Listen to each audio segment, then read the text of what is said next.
The cold was particular that morning.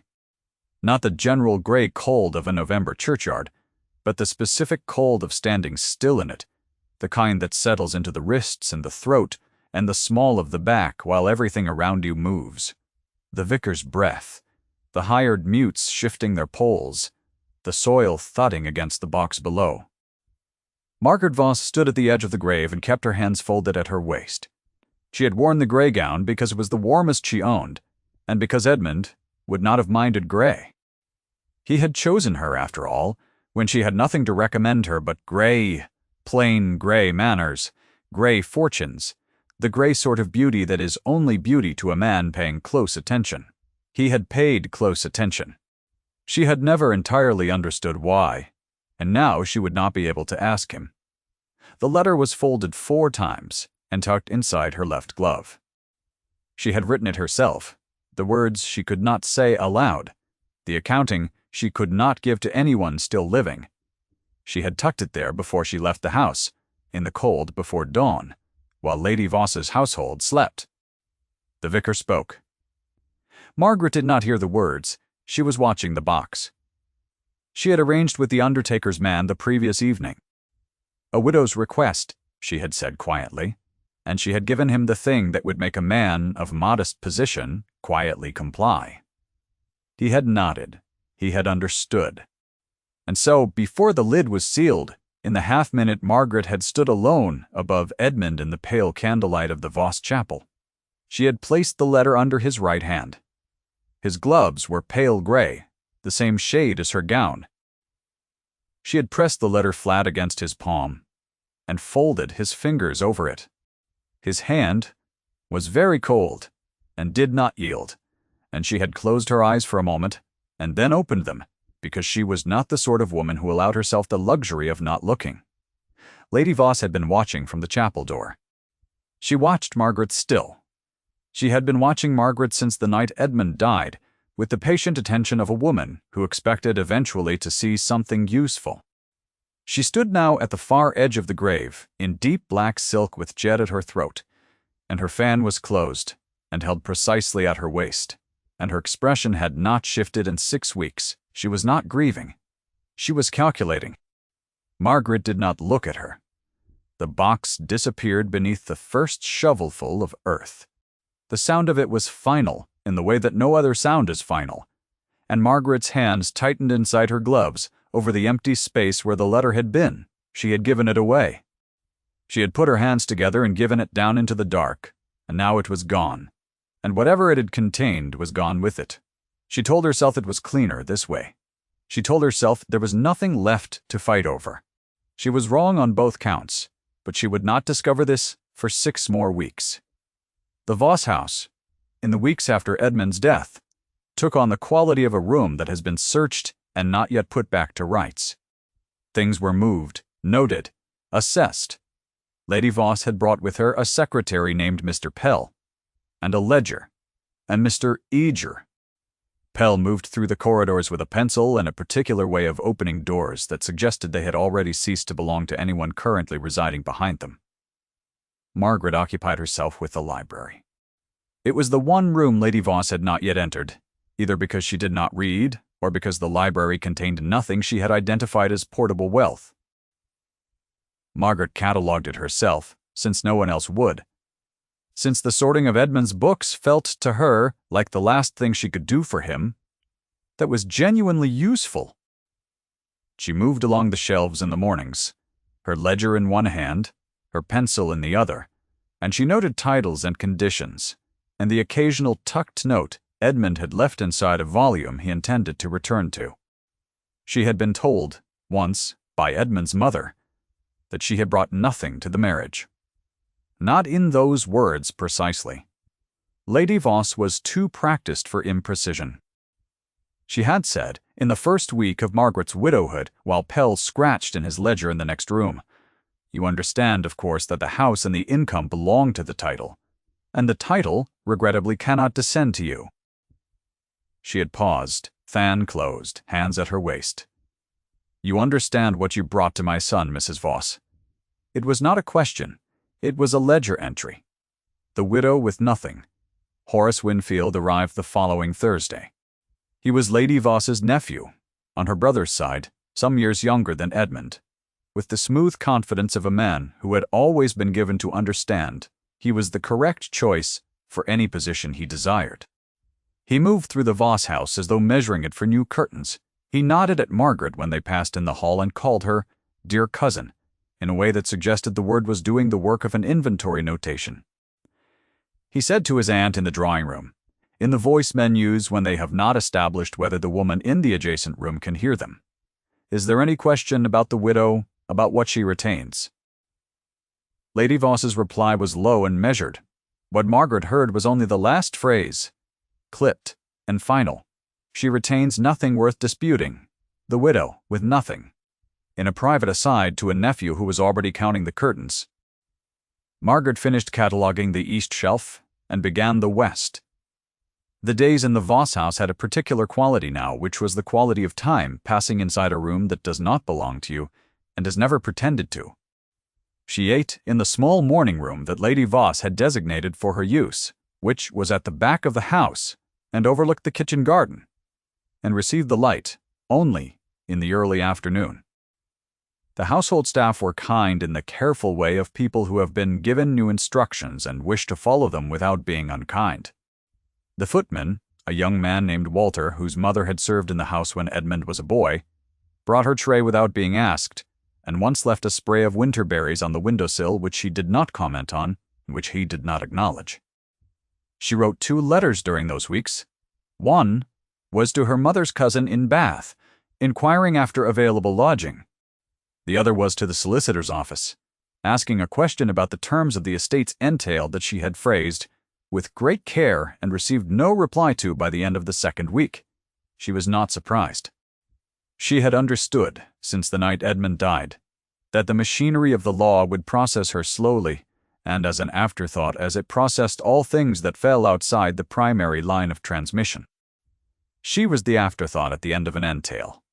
She was the name that did not appear in the original document. She was, as Lady Voss had noted, the widow with nothing. James Alderton arrived on a Tuesday morning in early December, and Margaret first saw him from the library window, dismounting in the courtyard below.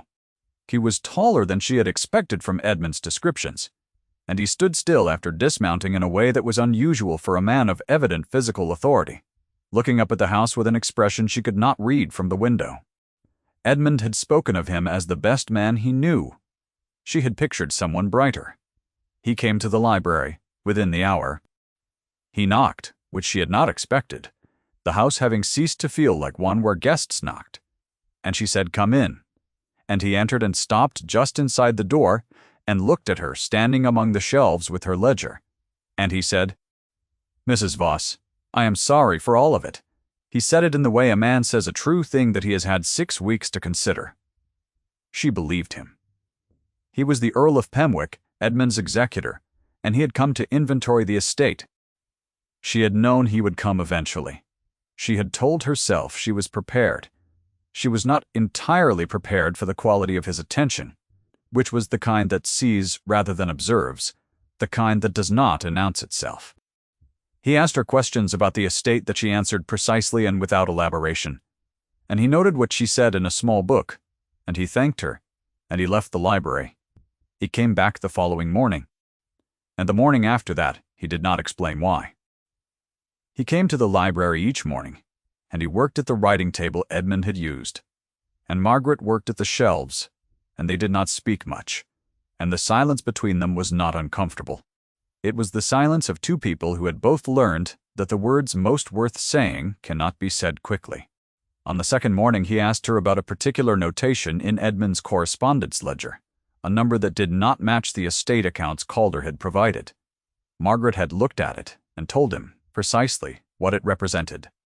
A private loan Edmund had made to a neighbor 3 years prior, recorded in his personal hand rather than with the solicitor, because the neighbor had asked him not to make it a matter of record. Alderton had looked at her after she said this, with the quality of attention she was beginning to recognize as his particular manner, the one that did not signal itself, and he had said, "You were closer to his business than I realized." She had said, "He told me things." There was a pause. She had said he trusted easily Edmund. It was his best quality and sometimes his most costly one. She had returned to the shelves. He had made a notation. They had not mentioned it again, but something had shifted between them in those 4 sentences, which was that he now understood she was not merely a household presence to be managed and resettled, but a mind that had been in genuine proximity to the man they both missed, and that she therefore knew things Calder's ledgers did not contain. She did not know he was watching her. The morning she came to the volume Edmund had last read. It was a slender book of verse, and it had a green ribbon still marking a page near the middle, and Margaret took it down from the shelf and stood with it in her hands for a moment before she opened it. She looked at the marked page. She pressed her palm flat against the spine, the way one might set a hand briefly on a shoulder. She closed her eyes for 3 seconds. She opened them. She wrote the title in the ledger in her usual hand, precise and even, and she moved on to the next book. Alderton, at the writing table, put his pen down very quietly. He had been watching for the full 2 minutes she had stood there, and she had not known it. And when she moved on, he looked back at his work with the expression of a man who has just been shown something he will not be able to forget. He had come to say something to her. He had been building toward it for 3 days, and watching her in the library with the book of verse had not made it easier. He said it 2 mornings later, on a Friday when they were alone in the library with snow beginning at the window. He laid the document on the writing table between them. Margaret looked at it. The paper was good quality. Slightly yellowed at the fold, she could see Edmund's signature at the bottom. She could see the witnesses' names beside it. She looked up at Alderton. "He told me about it," Alderton said. 3 months before he died, he said he had secured it separately, because he wanted you to have something that was yours, regardless of what came after. He did not tell me where he had put it. He said you would know. Margaret's hands were at her sides. "Mrs. Voss," Alderton said, more quietly. "Did you know about the deed?" she said after a long pause. "I buried it." He waited. "With him," she said. "I placed it in his hands in the chapel before the lid was sealed." She looked at the document on the table rather than at him. "I thought it was cleaner to let it go. I thought if I had to fight for it, it meant he had not given it freely, that he had given it as compensation for something owed." She paused. "I did not want anything owed." Alderton was quiet for a moment that had a great deal of weight in it. He thought of Charlotte, though he did not say her name. He thought of the particular cruelty of the calculation that Margaret had just named, the one that says, if you deserve it, it would have come without effort, and since it required effort, you must not have deserved it. He had made that calculation about Charlotte's death until he had nearly lost himself in it, that if he had loved her well enough, if he had been present in the right way at the right moment, she would have lived. He had spent 3 years learning that love and deserving and outcome were not the same equation. He had not, until this moment, understood that someone else might be doing the same arithmetic in reverse. He said levelly. He gave it freely. He told me himself he used those words. "The freehold in Dorset, the field income, the cottage," he said, "freely and without condition. I want Margaret to have something the title cannot take back." She looked up at him. "There is a second copy," Alderton said. "Edmund had it made. It was in his escritoire. I found it in the first week of the inventory. I have been waiting to understand its status before I brought it to you." He paused. "It is not compensation. It is not owed. It is what he did, which is different." The snow came harder against the window. Margaret Voss looked at the document for a long time, and then she sat down carefully, in the chair beside the writing table, and she folded her hands in her lap, and she did not weep. The quality of the silence changed around her, the way the quality of air changes when a window long nailed shut is finally opened. She said, at last, "What does Lady Voss know?" "Nothing yet," Alderton said. "That is about to change. If the thought of a widow standing in a library with a document that might remake her entire circumstance has stayed with you, it should stay close." The change came faster than Alderton had calculated, because Horace Winfield was not stupid, only entitled, which is a different variety of dangerous. He had been visiting the offices of the Voss family solicitor, a Mr. Gan Calder, ostensibly to discuss the arrangement of the estate's remaining assets. Mr. Praj Calder was a careful man, but he was not careful enough to prevent Horace from overhearing the name of the Dorset property in a conversation between two clerks about an executor's inquiry. Horace heard it, and he went directly to Lady Voss, and Lady Voss sat very still while he told her, and then stood and went to the window and was silent for 30 seconds. "The widow cannot hold a freehold," she said, more to the glass than to Horace. "She has no legal standing independent of the title. Alderton is claiming she does," Horace said. Lady Voss closed her fan and opened it again. "Then we move quickly," she said, "before Alderton can make it formal." She wrote 3 letters that afternoon. The first was to Mr. Calder, disputing the deed's provenance. The second was to Horace, formally naming him as the preferred candidate for the Dorset property claim on the grounds of his proximity to the family line. The third was an invitation to a Miss Cecily Drummond and her mother to dine at the Voss house on Thursday. Miss Drummond was everything Lady Voss required in a prospective family alliance: well-connected, well-funded, and entirely willing to align herself with whoever in the room held the most social weight. She arrived on Thursday, in ice-blue silk, with her mother, a woman of considerable polish and considerable volume. She was lovely in the way of a person who has been told so often enough that it has become a quality she performs automatically. She stood at Lady Voss's side through the first hour of dinner, with the ease of someone who has been positioned at many tables and knows how to remain placed. Alderton was seated between the solicitor's representative and the vicar, across the table from Margaret. Margaret was at the lower end. She had dressed carefully. The dove-gray gown was the best she had. She wore the black spencer and the white gloves, and nothing at her throat, because she had given Edmund's ring back to Lady Voss at her request, and she had never owned jewelry of her own.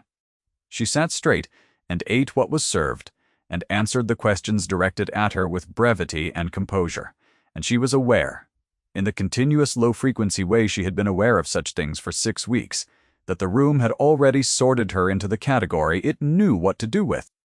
The candelabra nearest her was slightly lower than the ones on the upper end of the table, either by arrangement or by coincidence, and the result was that she sat in a band of shadow relative to the rest of the company, which she supposed was fitting.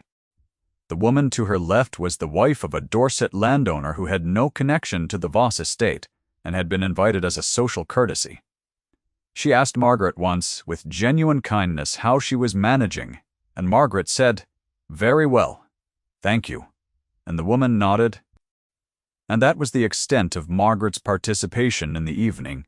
For the first 3 courses, she watched the table. She watched Miss Drummond perform the ease of belonging, which was its own skill. The skill of a woman who has never had to wonder whether she was in the correct chair. She watched Horace accept Lady Voss's attentions with the comfortable absorption of a man receiving what he had always expected. She watched Alderton, across the length of the table, speak when spoken to, and offer nothing further, his dark eyes moving across the company with an attention that was not casual. Mrs. Drummond did the sorting aloud.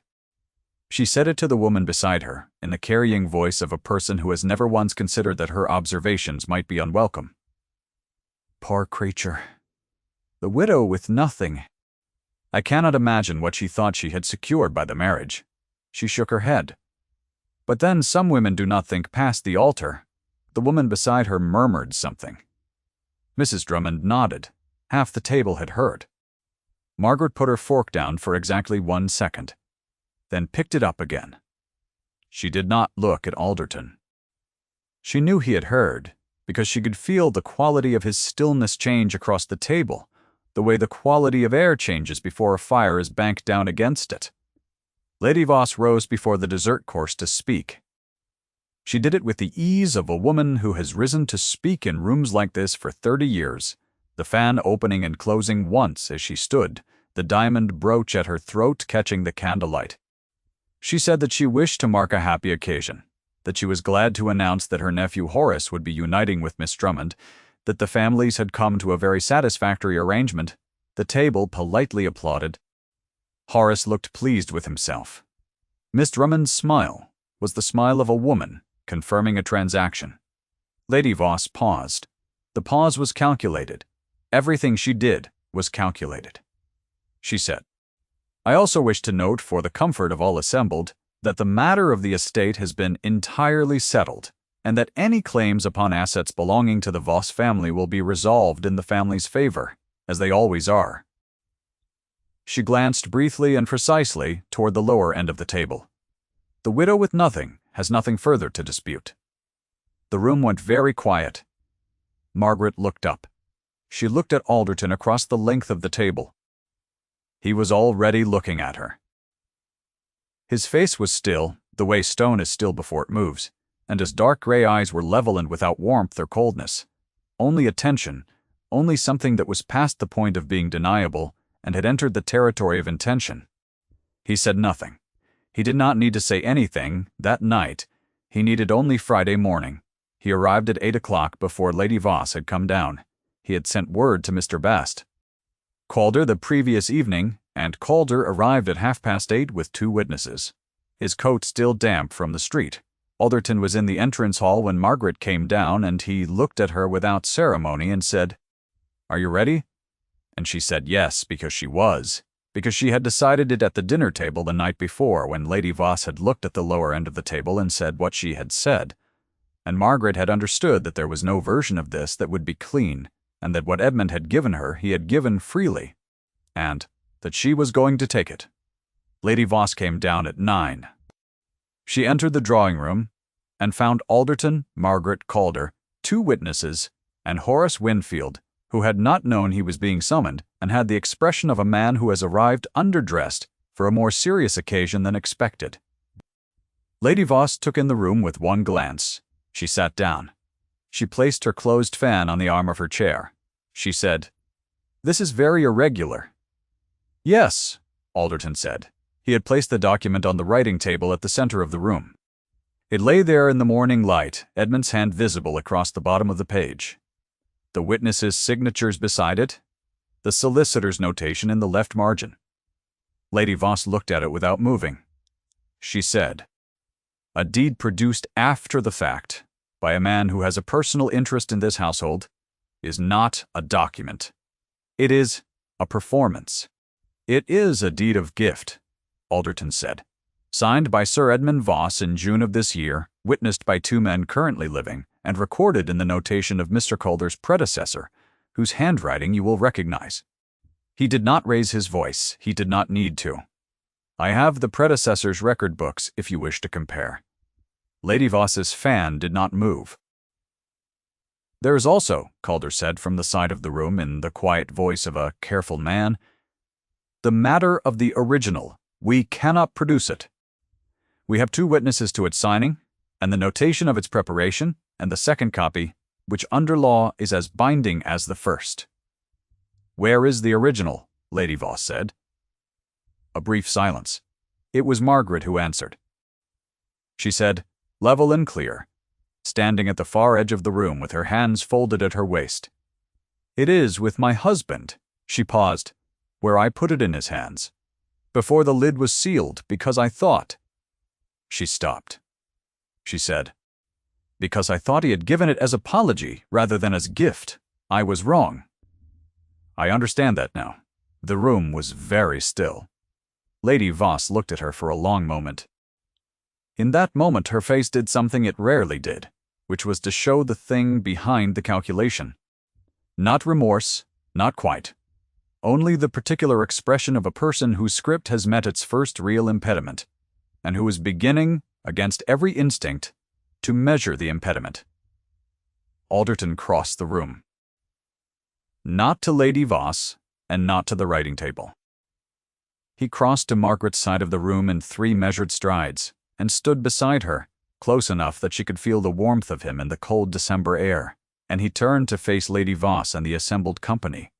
And he said, "She is not the widow with nothing. She never was."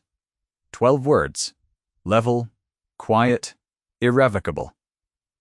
Lady Voss's fan did not open. Horace Winfield looked at the floor. Miss Drummond, who was not present but whose name had just ceased to be attached to anything she had been promised, would learn of it before noon, and her response to Lady Voss's letter of explanation would be brief and final. Calder moved to the writing table. He produced his own pen.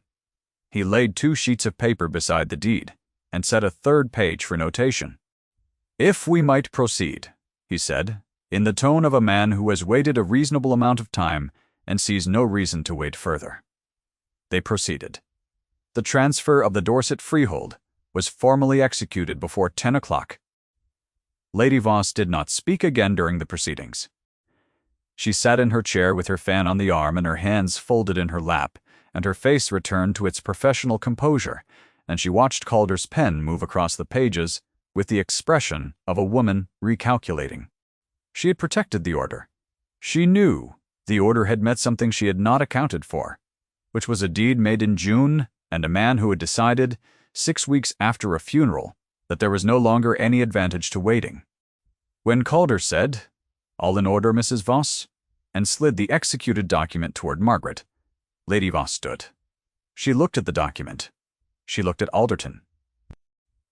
She looked briefly at Margaret, and what passed across her face in that single instant was not an apology, and was not a collapse, and was not cruelty.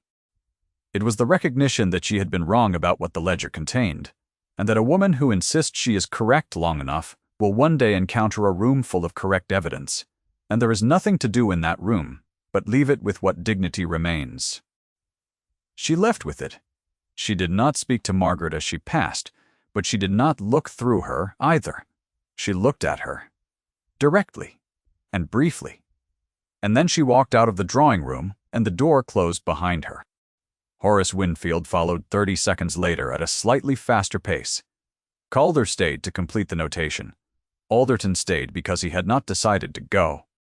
Margaret stood at the writing table and looked at the executed document and thought about Edmund in the chapel in the candlelight, his hands cold, the gray gloves, the letter pressed into his palm.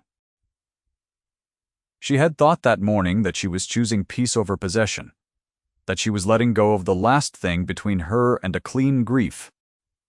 She understood now that she had not been choosing anything, only retreating from the machinery of wanting, the way one retreats from a window in winter before deciding whether or not to open it. Edmund had known. He had made 2 copies. He had told the one person still standing who would do something with the information. She pressed her fingers flat against the deed and felt the paper's grain. If any part of this story has stayed with you, leave something below. Stories like Margaret's deserve to be seen. She did not stay long in the Voss house after the deed was executed. She had very little to take. She had the gray gown and the black spencer, and 3 letters from Edmund and a small portrait of her father that she had brought into the marriage and would carry back out of it. She had the ledger she had compiled, Edmund's books catalogued in her own hand. She left the ledger on the writing table in the library for Calder to transfer with the estate inventory because it belonged to Edmund's things, and she would not take what was not hers. She took only the book of verse. She took it from the shelf in the late afternoon, the day before she left, when the house was quiet. The snow had started again at the window. She took it carefully, the green ribbon still marking the page in the middle, and she did not open it, and she did not read the poem Edmund had marked, because she was not ready for that yet. She held it under her arm and stood in the library for what she understood was likely the last time, and she looked at the shelves she had catalogued and the writing table, and the window with the snow and the gray afternoon light on the wood floor. She said goodbye to it in the way she had learned to say goodbye to things, which was quietly, in the body, rather than aloud. She left in the morning. Alderton was in the courtyard with the carriage. He had arranged it himself, said Calder, who had passed along the instruction, as though it were logistical rather than significant. The carriage was well appointed and warm inside, and he was standing beside it with his coat against the cold. And when she came down the steps with her small case and the book under her arm, he looked at her the way he had looked at her since Tuesday in the library with the green-ribboned book. which was with the particular attention of a man who has gone past deciding something is true and arrived at what happens next. He said, "Margaret, her given name." His voice, low, level, the word, a deliberate thing. Not my lord's formality, not executor's distance, just the name. Said as though it had been waiting. She stopped on the last step. She looked at him. His face in the December morning was grave and certain, the dark gray eyes not hiding what was in them, the slight vertical scar through his left brow catching the winter light. He looked like a man who had been very alone for a long time and had stopped performing his reasons for it. "The Dorset cottage is habitable," he said. "Calder's man has looked at it. There is a sitting room and a garden, and a woman in the village who manages the household when it is unoccupied." He paused. "You do not have to make any other decisions today." She understood what he was saying. He was not making a proposal in the courtyard.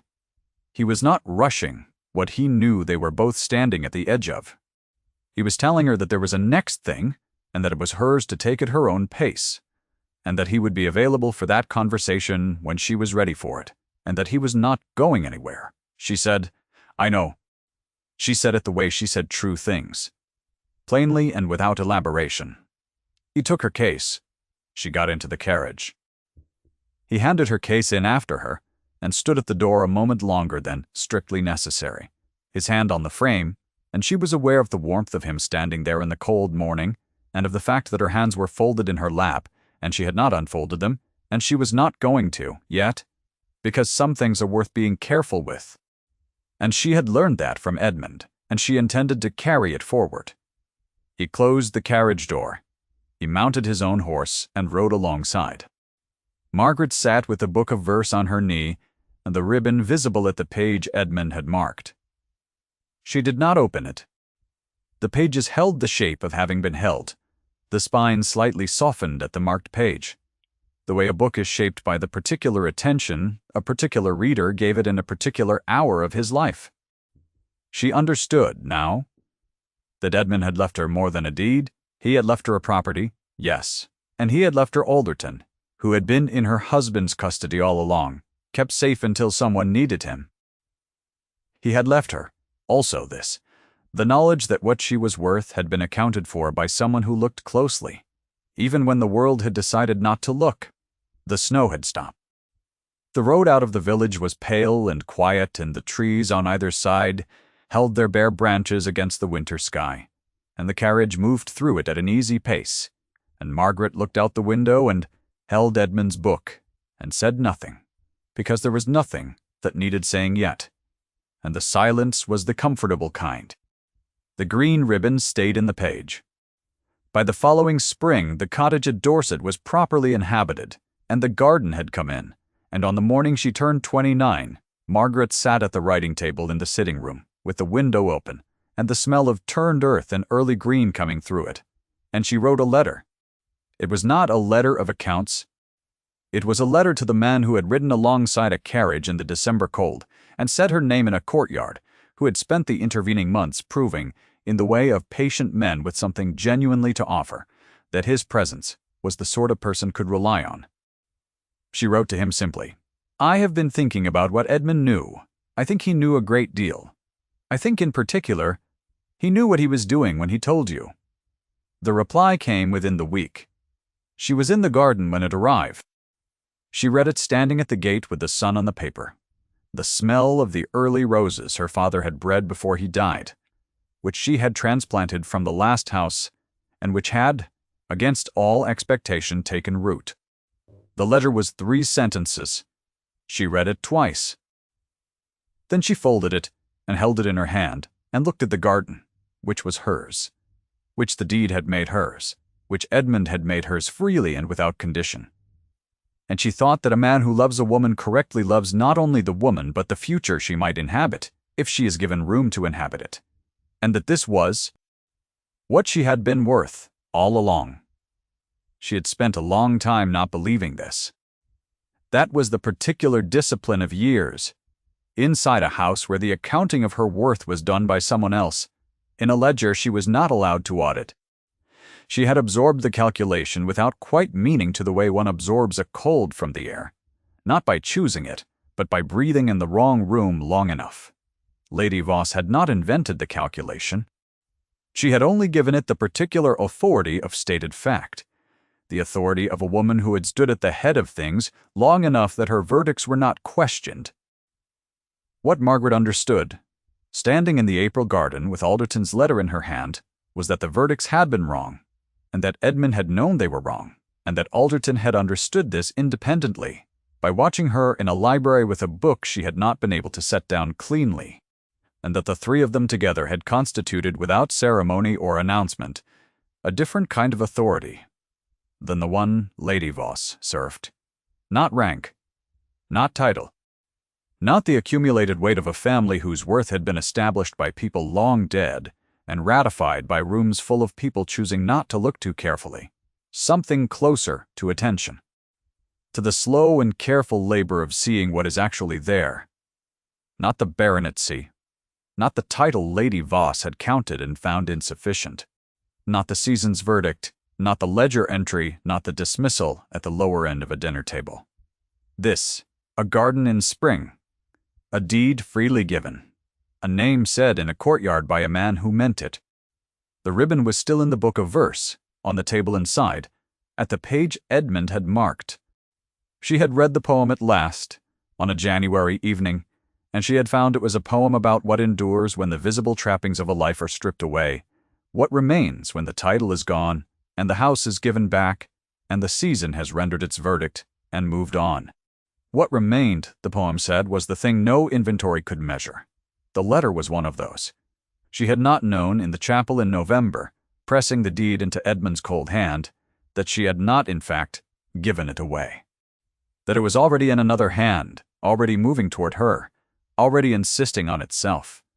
She had thought she was choosing peace over possession. She had been instead letting go of the wrong part of the story. She put Alderton's letter in her pocket and went back to the garden. Thank you for staying until the end. If Margaret's story moved you, leave a comment with the moment that stayed with you longest.